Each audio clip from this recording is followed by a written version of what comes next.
And then I go on set, and then the director literally like he held the camera. You fat already, huh? What? Yeah.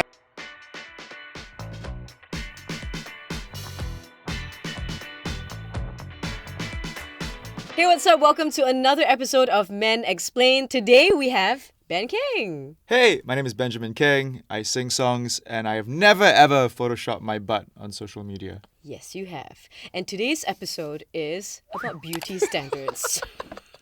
Now, for the longest time, I feel, us women, we have a lot of insecurities. We talk about our looks, how it affects our confidence and all that. Do men also experience this? We're going to find out. And Ben is probably one of the best people to fill me in about this. That's right. I'm deeply insecure and I have crippling depression. Oh, God. Since we're talking about beauty standards, I've Yes. been very happy that it's COVID season, or it was, heavy COVID season, so I could, Have your beauty sleep? quote unquote, let myself go a little bit. Yeah, and get a lot of beauty sleep. Yeah. Yeah. Speaking of which, how's married life? It's been good. I want to thank you for helping me with SIP proposal that one time. Oh, Do right. you remember? Yes. She helped me set up a very nervous dinner date with the parents. Yes. Where I had to ask for hand. That was the more nervous thing. Really? Asking for the hand in marriage. I was literally like asking my staff over there, like, hey, How's it going? what's going on?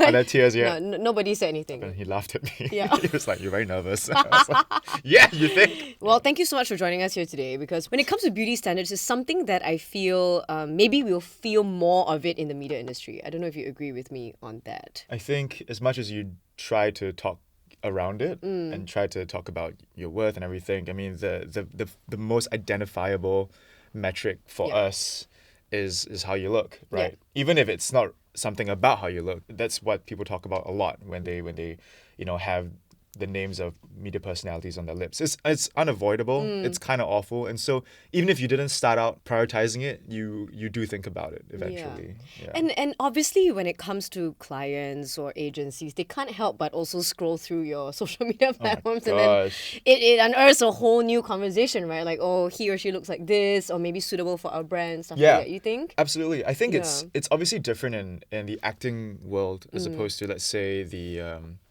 social media world. Because acting, obviously, if you don't get the gig, sometimes you tell yourself, I'm just not right for the part. They were looking for someone a bit different, and then you can make a career out of looking a certain way. Yeah. But I also do think the social media bubble has changed dramatically. Yeah, for like sure. maybe at the start you had to really adhere to like this vision of how you should look. Whereas now, like, I think as long as you develop a persona, or not just a persona, but like a certain style of looking, and you put serious effort and thought into it, I think you can be rewarded for that as well. So the beauty standards for that are a little bit different. But in general, I would say social media does adhere to, very, very common beauty standards. In fact, it enhances it, right? Yeah. So did you ever at one point feel very conscious, like when it came to, taking your photos and your videos, you're like, oh, how do I look? Like, especially, I guess, during the birth of like Instagram, for example. Yeah, I don't know. I think we were all just trying to figure it out, right? Yeah. For the first time, suddenly the currency of who you are online changed dramatically over a year, and suddenly, how I am perceived online is everything. In fact, it is a barometer that gets you work if you are in this line of work, obviously. So you do end up paying a lot of attention to it. I definitely changed a lot with all my peers, and I recognized the change. Before, I would only smile a certain way on camera, and now I have to think of different ways to pose. You do that, I don't know, yes, I see your top model stuff. I see you. I mean, do you feel the same way? Definitely became more conscious. I think, I can't remember what my first ever post was on Instagram. I think it was something terrible. You can bring it up right now. No. All you producers can. Oh gosh. Happy scrolling. Okay, wait, you gotta bring his up too if you bring mine up, okay? Mine's some hipster bullshit. It's probably some cloud picture with some hipster caption. With a quote or something. Yeah, that you found on like Google. wanderlust or live, love. For me, it definitely changed. I think there was a pressure to also get better pictures, or do my makeup better, or because last time I just wouldn't really care, right? I would just show up to the studio, and there was this term in the past where they said, you look like you're suitable for radio. Until Sonia Chu came No. along. Meaning, like, And she obviously. confirmed it. So I'm Okay, just kidding. yes. I'm just kidding. 100%. Because obviously in the past, there was no visual element to radio, right? So Yeah, nobody yeah. really put a face to whoever's on air or whose voice you're listening to and all that. Suddenly things change. You're like, oh, you gotta look a certain way, or like you gotta make sure you're presentable even when you go to the studio because we might be shooting this and that. Yeah, and in filming your it. annual meetings, now we must embrace social media, okay? That's right, Radio, yes. and then now And you you're have to gonna, do YouTube. And now all I that. have to be here with Ben, you know, like no Sorry. choice. I just kind want of to thing. look into a mic, not this loser.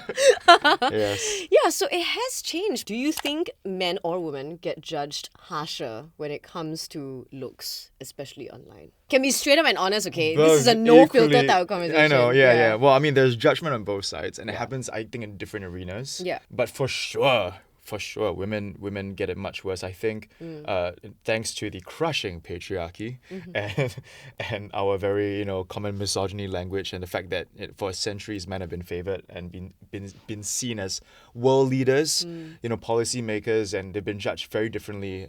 Rice bowl, all that kind of stuff. Yeah, So women yeah. obviously. Historically were put to the sideline, right? And there are a lot of arguments as well that base case women are more aesthetically pleasing, and so there's a lot more focus on that. So for sure, you guys get judged way harsher. Even today, that's not to say that men don't get judged, Yeah. but you can definitely feel the difference. 100%. I mean, it's just a confession, okay? Like, girls also are guilty of objectifying men sometimes. I'm just going to put it out there, okay, since we're having honest conversation. As much as obviously it is seen, I guess, from the men's side a little bit more online. But the fact of the matter is, I think women, we take a lot of time to get ready before we start the day, before Sure, we go out to look, presentable and all that. And more so for us even, because we have to shoot, I don't know, film and do all the stuff. How long do you take to get ready in the morning? I woke up 10 minutes before this. No way, really? No, I had an afternoon nap. Okay. Okay, it depends. Yeah. Generally, I have very oily skin, Uh-huh. as you would tell in about 10 minutes.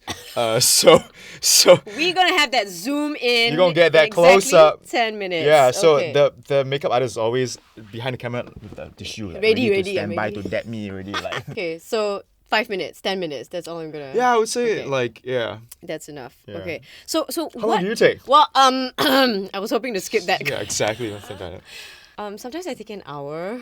that's okay. So then in that case, what is your definition of attractiveness? Oh my gosh. I know this is a broad question. You can, just have fun with it. Is my wife. Yeah.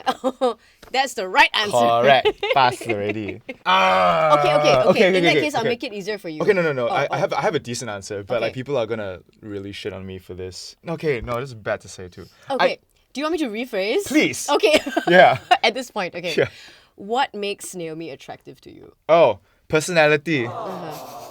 I don't think I have one single type, or I value attractiveness over the other. But I will say willingness to like try and experiment with Yeah. what works for you is attractive to me. I think not being so serious with it and having fun, because Mm.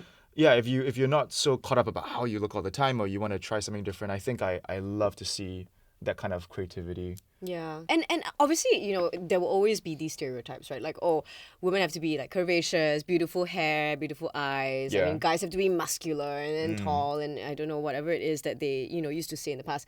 So do you ever feel pressured also? Like, did you ever feel not tall enough, not muscular enough? Have you ever felt insecure? Oh, for sure. And the thing is, men don't have the kind of avenue to talk about it. Or like, it's harder to press that button with other, hey bro, I Right. feel ugly, yeah. Like, Which it's goes like- back to our previous episode of toxic masculinity. Yeah, with as that, well. yeah. Do watch that too after you watch this. Yes. Yeah. And then So this wasn't a big deal for me until I think it was made a big deal for me. So my height has been a thing for me. I'm not like, I don't think I'm really short or tall. I'm about 173, which is like Normal, average, yeah, below that's- average. yeah. Thank you. I'm glad to that's be great. normal. Yeah. And she just told me crossing legs makes you look taller. So I Yes. I subconsciously cross my legs, Oh, which I won't gosh. anymore because Okay, I'm okay. secure about my height. All right. Got you. But also knowing that healthy conversations like these and being in a very healthy social cultural space is really a bubble, even in Singapore, because Yeah. we have a healthy conversation. Right.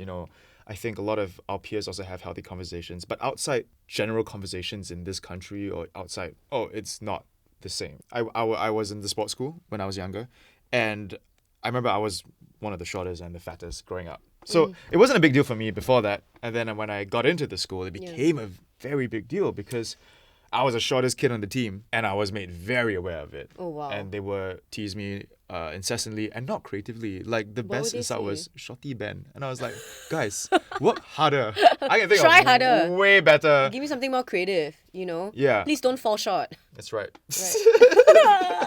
Hey man, It's happening again. I relate The to trauma. you. I relate to you regarding height, okay? I will Okay, tell okay, you my okay. stories later, but You are devaluing my lived experiences as a short yes. man. Oh I'm just kidding. no. So that made me aware of how I felt Yeah. about being short, my Yes. shortcomings. And people always ask this question, hey, would you ever date a girl who's taller than you? And I don't understand why right. guys are so obsessed over this. Yeah. And I was like, yeah, sure.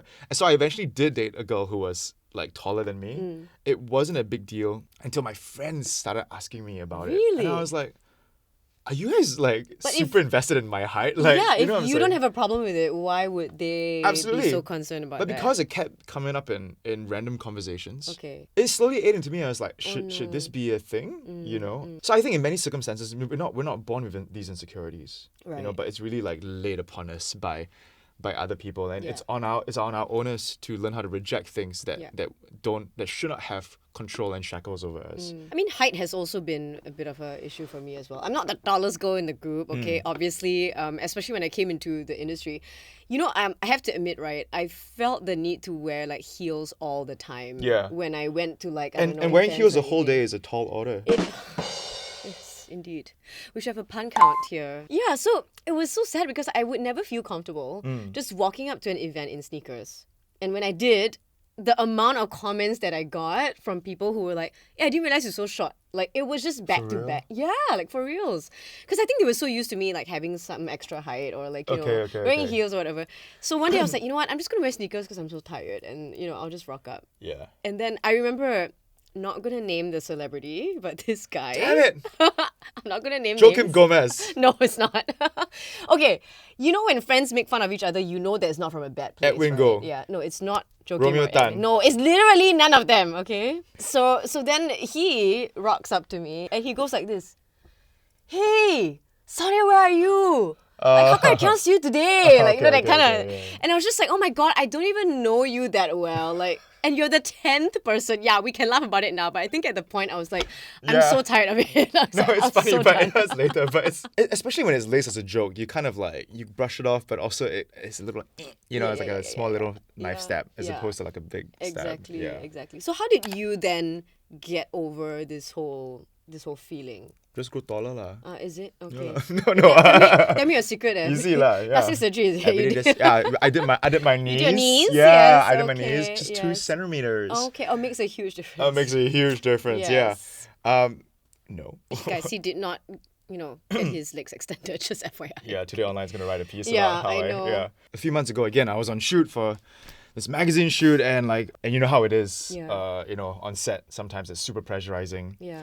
And I was doing it for a magazine where I was one guy and a bunch of guys, right? Okay. And all these guys were guys. They were like, you know, like What? supermodel fellas, Yeah. and I was just me. And I was like, why am I in this? And I didn't think much about it until I got a comment from the hairdresser that like, hey, your hair's thinning out and you look like you put on weight. So I was like, He cool. said what? I'm growing up. What? Fine. Okay. And then I go on set, and then the director literally like he held the camera. You fat already, huh? What? Yeah, and he literally said that Wait, to my did face. he look like this? I don't think in any means was I overweight or No. unhealthy. So I had a good paradigm going into it. I was Yeah. like, I'm fine. Yeah, yeah. But then I saw the spread, and then everyone else looked like a freaking Greek god, chiseled jawline, cut paper kind. Yeah, No, so I worked out for a whole week after that. Just Oh like, my gosh. Yeah. See, sometimes you go into a shoot and you're like positive and you're like, I'm gonna slay this. And it's just these small little comments that like sort of chip away at you. Yeah, And then yeah. you don't feel your best eventually when you're in front of the camera, and then you lose the moment, right? Or Yeah. you lose the juju or whatever it is, or the vibe, and that just really eats away at you. It does. And I think it's easier said than done, obviously, to Yeah. ignore these things. Yeah. And we both are, I would say, privileged, and we are in a position of ease, and we have work that comes to us for how we look. And I understand it could be extremely difficult for people out there at home who are facing insecurities that you can't even begin to articulate, because once you do, you are legitimizing that pain and that insecurity. So I totally understand. I don't want to make it to assume like, oh, it's that easy to get over, you know? No. Yeah. I mean, I think it's a very different context because in an industry like this, it's saturated and you're being compared to a lot of others, right? In a That's very true, yeah. small space. So I think it's, while we are not trivializing other sorts of insecurities and other elements under this topic, I think it's just heightened, or It's super heightened. you know, yeah. like emphasized more in our industry, and that's Yeah. why it possibly eats away at you faster. On that note, do guys, like, you know, in the locker room or in your wherever you guys are, locker rooms.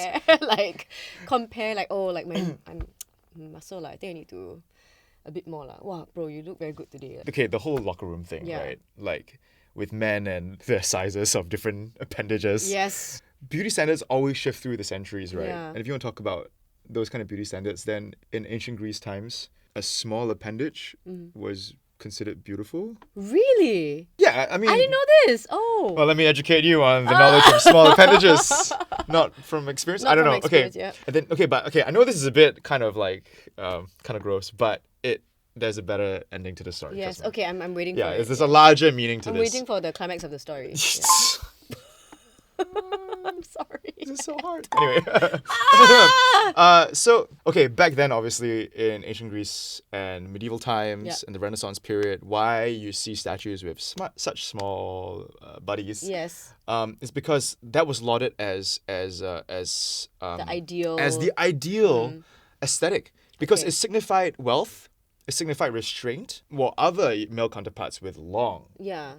solid appendages Yeah. were seen as primal, out of control, Okay. of lower class. Right. And that's why you see a lot of small appendages on Michelangelo. Is it? Yeah, Michelangelo. Yeah, I Okay. think so. Yeah. And obviously this changed over time. Yeah. But you can definitely draw parallels to the female figure of the past as well, when Yeah. being voluptuous was Yeah. an attainable figure, because it was a sign of health Yeah. and of prosperity. Yeah. And obviously that changed over time as well, because then they started to view obviously obesity as unhealthy.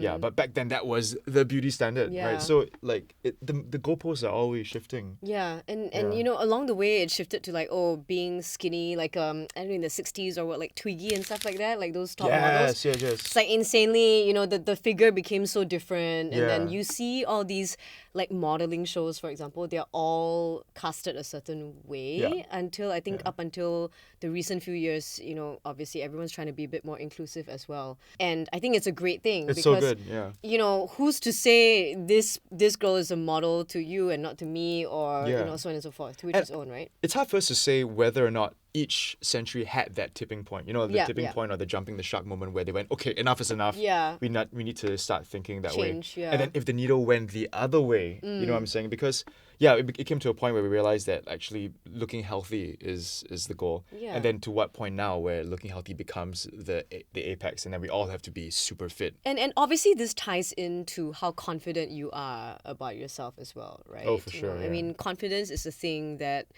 I think also people seem to think that everybody in front of the camera, we are confident people, or like Right. we're confident of how we look, how we speak, how we behave. But to be honest, I think some of us could be the least confident people, and we second guess and think all the time Yeah? about us. I don't know, do you? How would you rate your confidence now as opposed to like 5 years ago? Oh my out of 10? gosh, you know, like when I started doing this, I had zero self-confidence. I was always like, I can't do this, I don't know, you know, like everyone's like, Yeah. yeah, you can, go, do this, do that.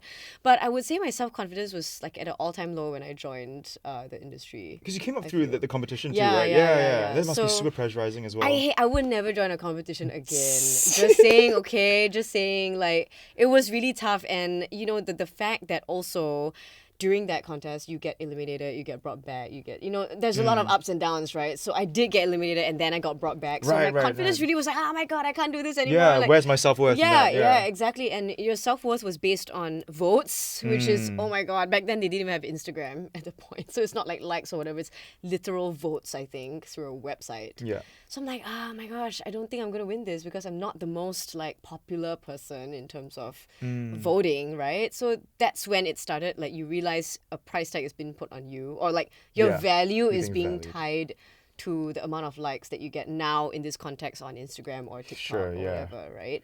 So when we talk about confidence, how would you then rate your confidence level? Well, in 2015, I co-hosted a week of 97 of Sonia, and I Yes. wore her tasseled dress. I would say in a his week. confidence was 15 over 10. And that went up to 15 in that week. Thank you very much. That started the ball rolling. Yeah. It's your fault, really. You are welcome. Yeah. Yeah. But okay, it's very primal instinct. For example, with Yeah. the puppy, like it responds to treats, right? Like it responds to how much, like it needs a stimulus. And for us, the stimulus has become likes, right? Yeah. So when we get a post that has a lot of likes, we start to analyze, why did this post get more likes? Yeah. Is it because I looked a certain way, I paid more attention to my pose, or Yeah. I sexualized myself? And then that becomes an easy bait, right? Yeah. And then everyone starts doing it, and then people who are uncomfortable or losing out start going like, okay, I have to do it as well. And then Yeah. it's this vicious cycle. You can see the machine happening, and yet like it's hard to go against it and stop it. Yeah, it's Well, there was actually this quote from Yale, and I'm going to read it to you now, and then you tell me what you think. Do men doubt themselves sometimes? Of course. But they don't let their doubts stop them as often as women do. wow, that's pretty bold. Men are plenty stopped by their doubt, I think. Yeah, It's that- I don't agree with that, actually. I think don't maybe agree it's just with not apparent because they don't know how to talk about it as much. So you don't Yeah. really, it's not really televised or documented. Yeah. But we have crippling self-doubt, Self-doubt.